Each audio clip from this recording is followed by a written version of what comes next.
Freedom is never more than one generation away from extinction. Ronald Reagan. Every generation has been asked the same question. What will you do with the freedom that you've inherited? That's what leadership really is. So as we get ready to celebrate America's 250th birthday, I ask you to reflect on what makes America, America. Is it our Constitution, our freedoms, our military, our economy, our diversity? As we celebrate 250 years of independence this 4th of July, I've been thinking about that question. And I don't think the answer is that we are some perfect utopia of a society, and we certainly aren't on some sure path to continued success, but rather that we are an anti-fragile collection of values, people, and ideals that struggle through test after test. Our history is filled with setbacks. We've lost battles, we've endured civil war, we lived through economic collapse, terrorist attacks, natural disasters, and moments where the future looked uncertain. Through it all, one thing has remained. We get back up. In today's interview, I sat down with Army Colonel Steve Messenger. During our conversation, Steve reminded me that the story of America is the story of getting punched in the face and choosing to come back stronger. I couldn't think of a better leadership lesson to celebrate 250 years of this incredible experiment we call the United States of America. Whether you're leading a company, a project, a family, or simply trying to become a better version of yourself, adversity isn't the exception, it's the assignment. The question isn't whether life will knock you down. The question is whether you'll get back up. We are America. We do hard things. Happy Independence Day. I'm BJ Kramer, and these are Leadership Blueprints. Welcome back to Leadership Blueprints, everybody. I'm your host, BJ Kramer. We are in the midst of graduation season, and as a West Point grad, that's also commissioning season. Today, my guest is actually an intro. He's a local-ish gent. He was the professor of military science at Drexel University for one of my employees who was a young lieutenant that transitioned off active duty a couple of years ago and joined MCFA, Joey Groton. Shout out to Joey. Steve Messenger, welcome to the show. Hey, thanks. I appreciate being here. Great having you, and excited to dig in. A lot of our guests, we have a lot of interviews with folks that have had long careers. They're senior leaders, maybe in public agencies, maybe in private corporations. But a lot of the show is about developing other leaders. And I don't think of any place better to develop leaders than inside of an ROTC program. So I know we'll get to your bio as we discuss, but I hear that you just recently did a commissioning speech. Yeah, I was out at Valley Forge for the commissioning of 10 Drexel University ROTC students from a number of different campuses in Philly. Just a great area, great opportunity to mentor young cadets into lieutenants and see that and celebrate with their family. And the message I had to them, I like to say, whenever you're given a speech, you want to have like 3 words to take away. We did a Army War College graduation last year, and the general said 3 things to all new colonels. He said, "Colonels play offense." Like that stuck in my head. 3 words. If you can come out with 3 words. I already learned something today. You got it. So maybe I'll ask you this. At your commissioning at West Point, do you remember the speaker and the takeaway from it? Yes. Donald Rumsfeld was our speaker. Nice. And the thing I took away was, to whom much is given, much is required. Yeah, like 8-10 words there, right? That's the theme that you had. Yeah. So I wanted to give a theme to the cadets. I'm glad he didn't prep me for that either, but it did stick with me, yeah. That's a good speaker when you can take that message. So I told the cadets 3 words I want you to remember. Do your best. Period. Now, notice I didn't say be the best, right, or do the best, but do your best. And this stems from a Stoic story, I'll say. I heard it from Ryan Holiday. It was actually from Jimmy Carter's book, Why Not the Best? But Jimmy Carter, when he graduated as an ensign from the Naval Academy, he goes and does an interview with the godfather of the nuclear Navy, Admiral Hyman Rickover. This guy served 63 years in the Navy. Wow. So he goes to this interview, and the Admiral asks him all these questions, like, hey, let you guide the conversation. And Jimmy Carter talked about sailing and whatever his passions were, right? And the Admiral, challenged him on everything. And he realized how little he knew in these subjects he thought he was smart at. So at the very end, the Admiral says, hey, what number did you graduate in your class? And what can I ask you, what number did you graduate? Do you remember? I don't remember. But I will say below the mid. Great. I think I was top 5%, maybe even top 20 physically. You get a physical, a military, and an academic. So thanks to physical and military, my academic got closer to the middle, but. Well, Jimmy Carter graduated 50 something. I think he was 57th out of 720. He was top 8%. He was really proud of that. He's like, I was 50 something. And the admiral kind of thought about it, and it was a real silent, awkward pause. And he said, "Did you do your best?" And Jimmy Carter, he thought about it. And he thought about all the times he could have been studying more. He could have tried harder. He could have not slacked off. And he answered honestly. And he said, "You know what, sir, I didn't do my best. I could have done better." And as the story goes in his book, the admiral turns his chair around and says, "Why not?" Right? And the interview was over, just silence, and he walked out of the room.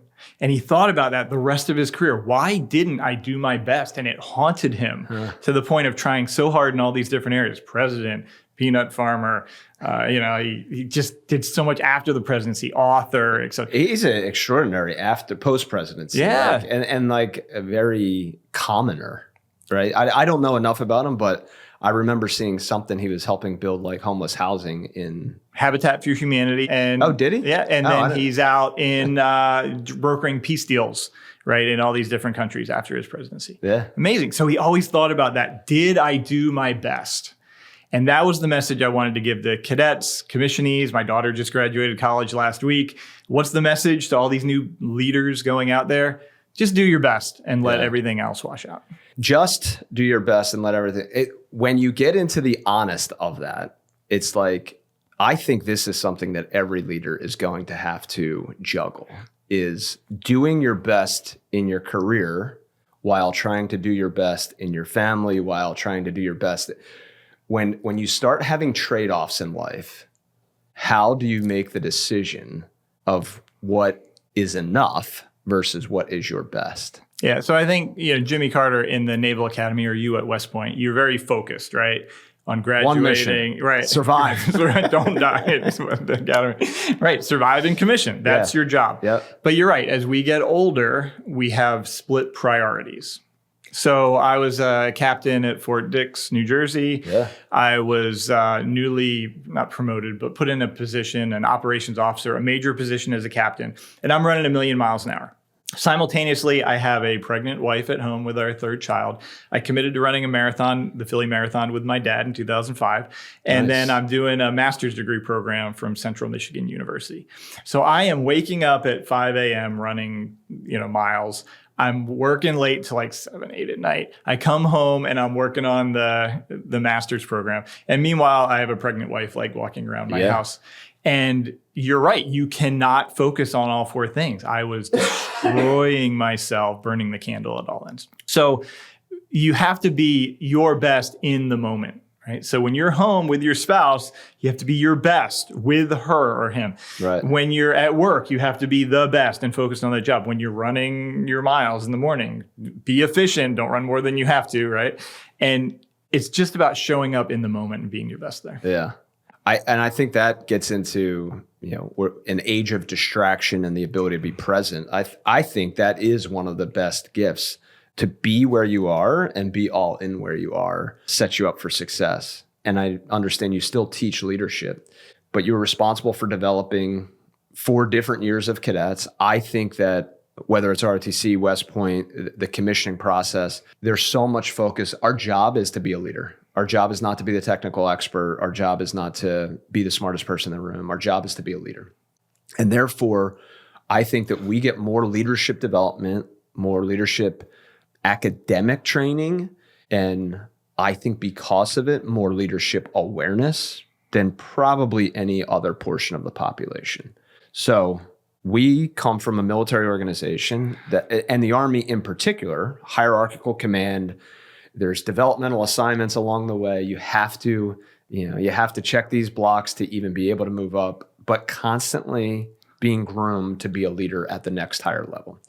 Most other organizations, it's like, you did pretty good at that, so we're going to make you the leader.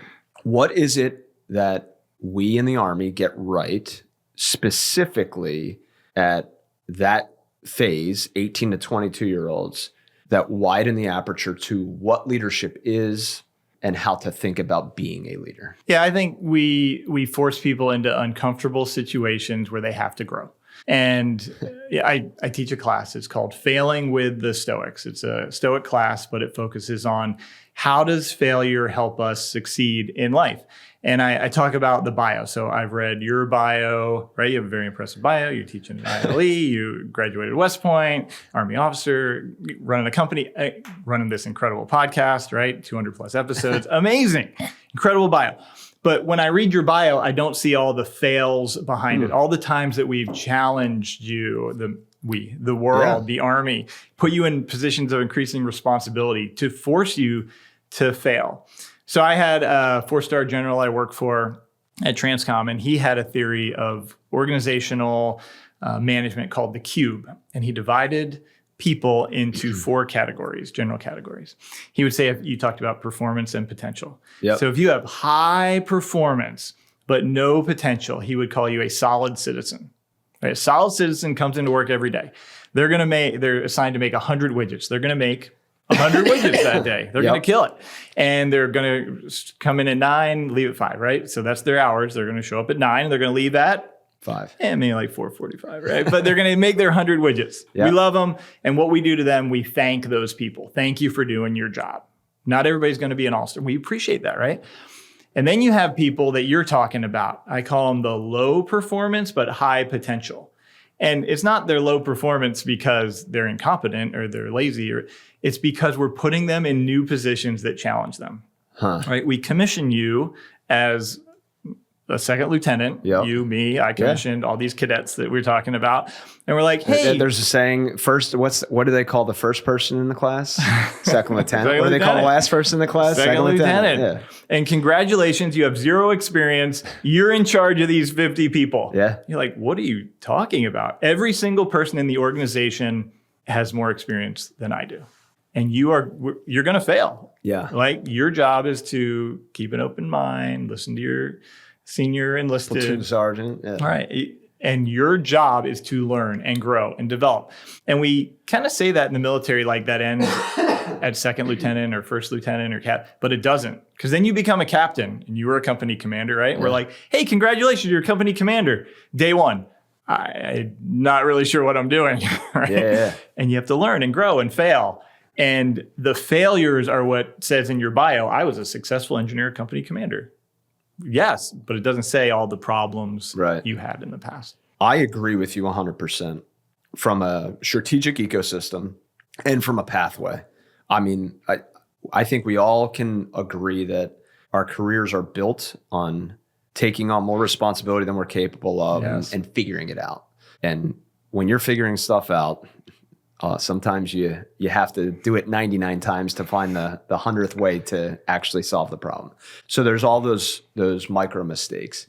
I think that the Army does it better than anybody. And despite there's always the don't call me sir, I work for a living, officer, NCO, officer enlisted jabbing. It works. Yeah. The Sergeant First Class Schmeling, Daniel Schmeling, my platoon sergeant over in Iraq, the First Sergeant Glenn Collier, they take pride in the fact that they are the advisor and the developer of somebody who is is in charge, is the leader, is the commander. How do we create that in private sector? Let me tell you my overarching leadership theory, and I call it the brag theory. And it's the 4 characteristics BRAG of leadership, right? And it's not about bragging about yourself. It's about bragging about your team. It's a servant leadership model. I'm a big servant leadership guy. And I say the first thing you need to be a great servant leader is be competent. Nobody wants to follow an incompetent person. Yep. So if you're in charge of somebody, the first thing you need is competence, right? So your job to be a servant leader is to put on the 4 characteristics of what a soldier wears into battle, based on the acronym BRAG. So the first is the boots, the B. And the boots stand for be present with your people. Put boots on the ground. Walk the terrain, right? That's important.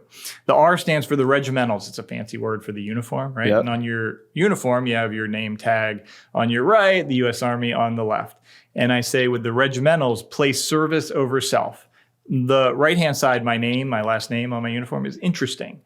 The left-hand side, U.S. Army, is compelling. It's about the team. It's about the unit, and place service over anything you want to do individually. The A is for the armor that you put on, and that's to be resilient to life's attacks, because life is going to attack you. They're going to come at you, and you have to be able to withstand any issues or problems that you have.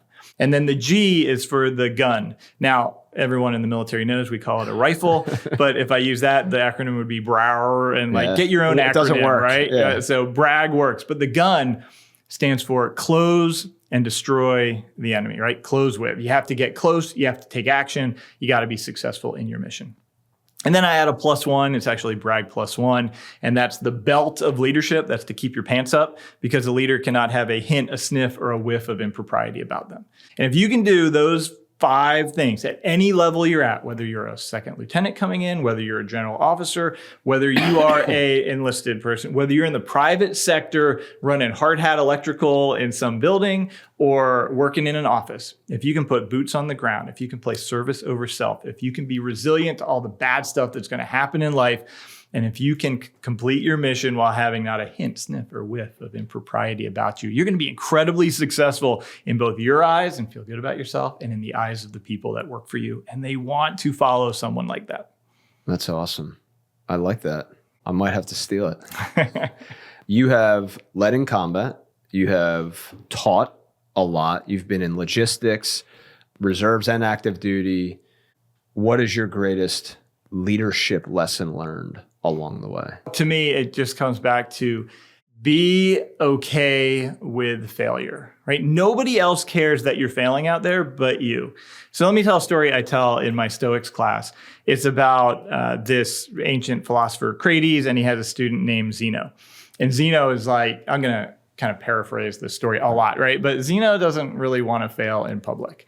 So Crates is like, hey, here's what I want you to do. Carry this big bowl of lentil soup through the marketplace.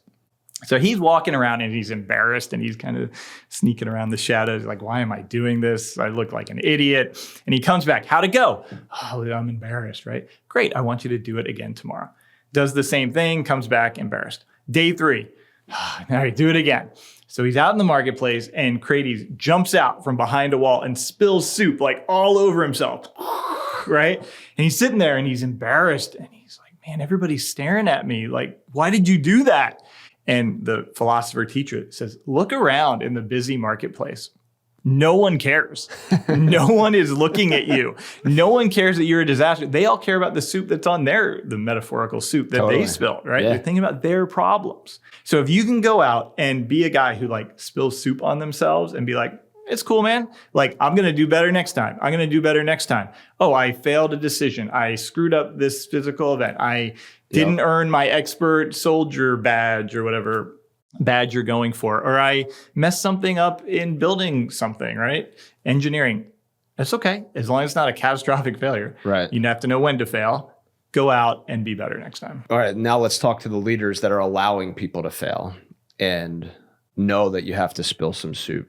How does the military, or how do you teach this in academia, the awareness that you have to give people just enough room to fail, make mistakes without the catastrophic failure? Yeah.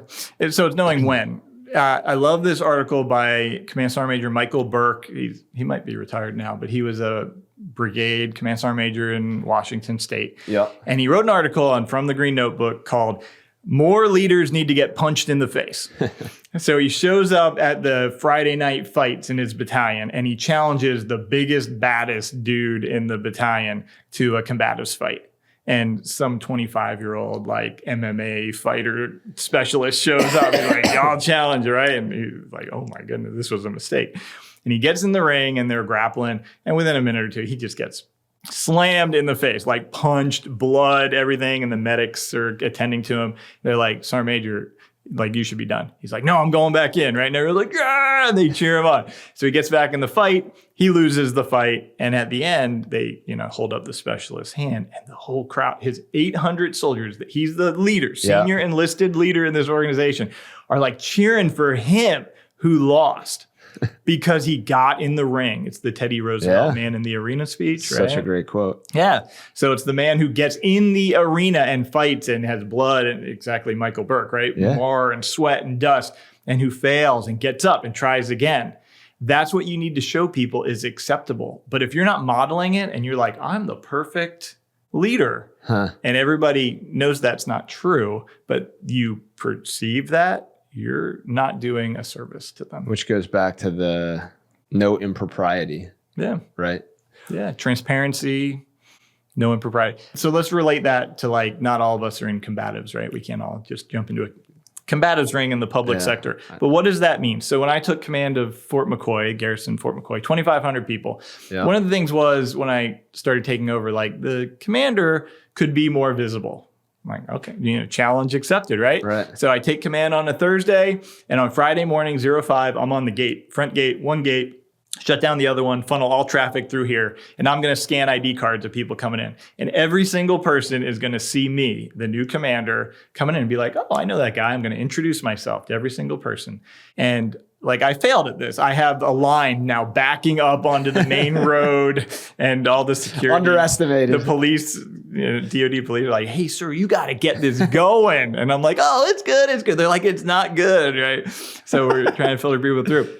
And it was a great idea and a little bit of failure. And at the same time, success came out of it. Yeah. Right. So leaders, we're talking about how do senior leaders at any echelon.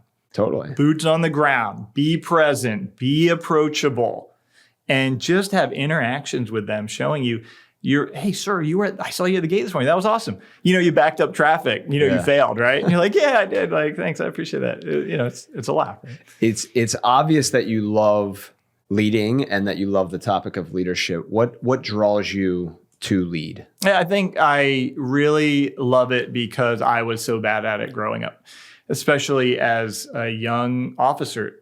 I failed in the regimental piece, service over self. I'm like, this is about me. And it's about the number of badges I can acquire, or my rank, or my prestige, or my accomplishments, or my accolades. And I didn't really get it until I was probably a major, when I'm like, nothing, it has nothing to do with me. And maybe I figured it out a little more, because I'll talk about my biggest failure real quick. So there's a cadence in the military. I want to be an airborne ranger, right? We all sing it as we're running. That's what I wanted to do. I want to be an airborne ranger as a cadet. And I'm airborne singing ranger. I'm going to do it, right? That's my goal in life. So I commission an infantry officer. I go to airborne school. I go to ranger school, and I get hurt, and I'm embarrassed, and it's devastating. I tore my thigh muscle, right? And I'm in rehab for weeks. And then I get shipped to the 82nd Airborne Division. Yeah. And I show up as an infantry lieutenant without a ranger tab on my shoulder. And that is not the culture there, right? First thing, everyone's like, when are you going back to ranger school? And I'm like, I know, yes, please. So I train up more. By now, I'm like 6 months of training into this school. And for those who don't know, Ranger School is a 63-day school. It's down in Georgia. And you get like 4 hours of sleep on average a night. You don't eat a lot. It's just it's terrible, right? Yeah. But you learn so much. It's important to go. So I go back. I'm like, I'm going to do it. I get hurt again, right? I fall off an obstacle. I wake up, I had a concussion. You drop from the course. And I go back in shame again, right? And what I realized through this whole process, now we're like a year and a half of trying to get through Ranger School. Yeah. And I've spent more time training for Ranger School and in it than like any other person at this point. What I realized is it's not the tab that you're wearing on your shoulder. It's not your position. It's not your rank. It's not anything about you. It's how you treat other people. It's how competent you are. And I learned so much in failing that I'm an incredibly exceptional lieutenant all of a sudden. And I didn't even know it. Like, I'm chasing a badge, and I should have been chasing being competent and leading people better. So that's where it clicked on me. And I'm like, I need to get better at this. I need to not chase things. I need to chase people. Yeah. And I need to serve them. Yeah. That's great. What did we not touch on that you want to make sure we hit before I go into some rapid fire questions? Well, let me tell a story about Jack Hughes, because he's one of my favorite guys right now. He's tell me who he is. New Jersey Devil ice hockey player. Okay. So if you remember back in the Winter Olympics, America was playing Canada in the gold medal round. Yep. Right. And we haven't won since the Miracle on Ice in 1980. So Jack Hughes, third period, tied 1-1, takes a stick to the face and loses teeth. He's spitting chiclets out on the ground. You remember this? I do. Oh my goodness. I couldn't believe it. So he gets up and he goes to the locker room. You're like, well, Jack's out, right? But lo and behold, minutes later, he comes skating out on the ice and scores the game-winning, the golden goal to win the gold medal championship for the first time in 46 years. Amazing. And this is what I talk about when I think of failure, right? Like, I just got hit in the face. Yeah. I could go to the locker room and just cry right now. Or I could come out and score the game-winning goal. Sergeant Major. Yes. Get punched in the face. And as I reflected on this is what I tell my students, whether they're cadets or colonels. This is the story of America. America just gets punched in the face and then comes back. And that's what I love about leadership, right? It's like, you're going to get punched in the face. You're going to lose some teeth. Okay. A Stoic would say you can't control what happens to you. You can only control how you respond to it. Yeah. I have soup all over myself, and I'm okay with that. And then you come back stronger. So our life is the story of Jack Hughes, I like to say. End of America, end of leadership.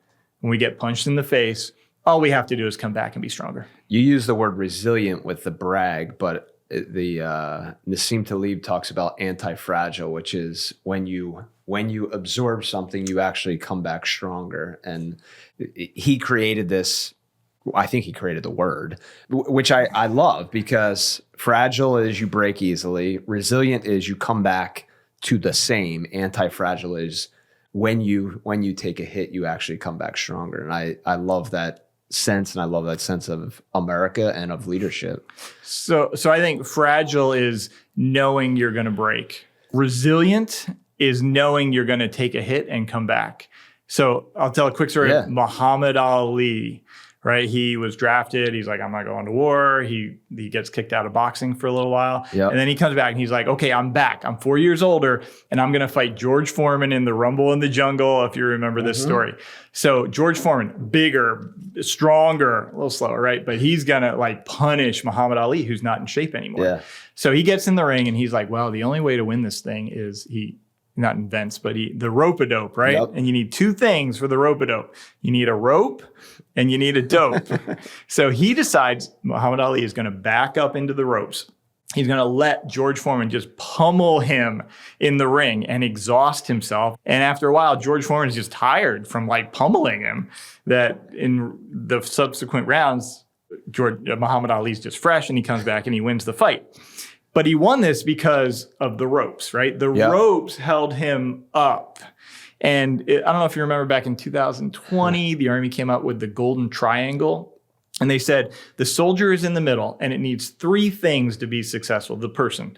And that's a boss who is competent and cares about him, exemplifies the brag theories. Peers that are supportive, and then a family and friend network that lifts them up. So your boss is supportive, you have peers that you can talk to, and then you go home and you have a safe support system. And I call those the three ropes of boxing. Your boss, your peers, your family, and friends. And when you get pummeled by life, you have to bounce off those ropes and come back stronger and then be ready to go in the subsequent rounds. But you need all three of those ropes or else you're just going to like flip over the top. Yeah, I like it. All right, I'm going to move to some rapid fire questions. I can tell you're super well read, and I do love Ryan Holiday. Any favorite books in your library or most gifted books in your library? You know, I have like some very foundational books. Bible's number one. This is my copy of the Constitution that I'll share with you real quick. When I commissioned 19 cadets in 2019, I gave them a copy of the Constitution, this one. Yep. And I wrote a note in it and I signed it. And my daughter would say, Dad, you're not a founding father. You can't sign the Constitution, right? But I gave them this. And then I had them, the 19 students, sign my Constitution. That's awesome. And then anyone I've commissioned or retired or promoted, or all the civilians back here that have taken the oath of office with me, raise your right hand and repeat after me. 212 names in this book have signed mine, and we are inextricably linked. So this is like my prized possession. That's awesome. That I have. And then Marcus Aurelius Meditations. I love that. But the book I want to highlight that I just read is No Rules Rules by Reed Hastings. Okay. He's the Netflix CEO. Yeah. And he talks about the Netflix culture, basically talent density. I just wrote an article on the Maximum Standard about this that came out on Tuesday. And he says, look, you just have to hire the best people. And I mean, that's the bottom line. And Netflix is kind of crazy. Like, pay them an exorbitant fee. Yep. If they're not doing well, average performance gets you a generous severance package. Like, move on and find the best people. Yeah. Because the best person is going to outwork in creative spaces an average person exponentially, right? So he talks about that. He talks about removing rules like no leave rule. You can take as much leave as you want. Just do your job. And he talks about giving feedback to people relentlessly. This won't work in most cultures, right? This is a very Netflixy thing, but you can take so much great stuff from just thinking about how to eliminate rules and pass authority down, how you can give feedback better in any organization, and how you can hire talent that is going to be very successful. Yeah. So I highly recommend that book right now. All right. No Rules Rules. Any favorite quotes? I mentioned I have a leadership website called The Maximum Standard. So I talk about this concept because it stems from, I know you said rapid fire. I'm kind of extending these. You're good. It extends to military PT tests. The last event is always a run. Maybe it's 1.5 miles, maybe it's a 3 mile, depending on the service. And you can stand at the finish line of any one of these runs and you can see who's trying and who's not. Who knows what the minimum standard is? Like, I'm just going to make the minimum. I'm going to be a solid citizen. I'm going to do 100 widgets today, right? And they cross the line. They're not even sweaty or panting. They're like, hey, I passed. I'm a minimum person. And then you see who achieved the maximum standard, like who exceeded their goals. So I talk about the maximum standard, and that's just, doing your best, but it's living up to your true full potential for you and the team that you lead, and just elevating your game every single time. I think most people want, maybe need somebody to see that in them.